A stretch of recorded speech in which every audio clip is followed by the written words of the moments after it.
বন্ধুগণ, আপনারা সবাই কেমন আছেন? আমি ঋতব্রত। আজকে আবার একটা সমস্যা নিয়ে আপনাদের সামনে আমি চলে এসেছি।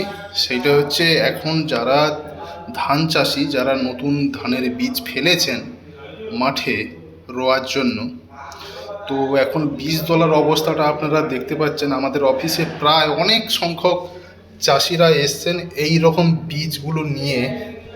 তো ওনাদের মাঠে এই রকম ধরনের দেখতে এখন সমস্ত বীজের আকার।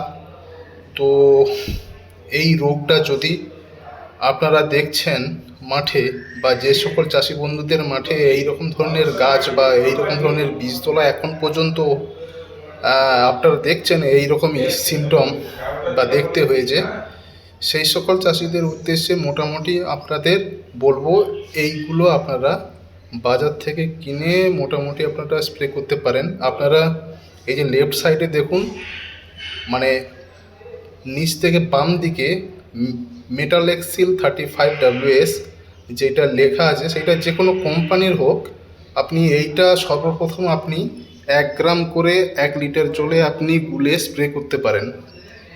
এরপরে তার থেকে 10 দিন পরে ডান দিকে দেখুন স্প্রিন্ট দেওয়া আছে, এটাও মোটামুটি মেটালেক্সিল এবং ম্যানকোজেব দিয়ে আছে।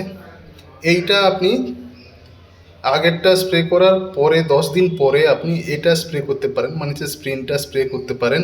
এই স্প্রিনটার ডোজ 2 গ্রাম 1 লিটার জলে।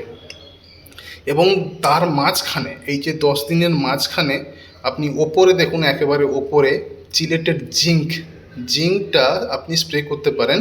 শুধুমাত্র জিঙ্ক, বা যদি কেউ যদি চান যে 1 গ্রাম জলে, মানে 15 লিটার জলে আপনি 200 গ্রাম মতো ইউরিয়া আপনি স্প্রে করবেন, এবং সেই ইউরিয়ার সঙ্গে আপনি এই জিঙ্কটা স্প্রে করতে পারেন।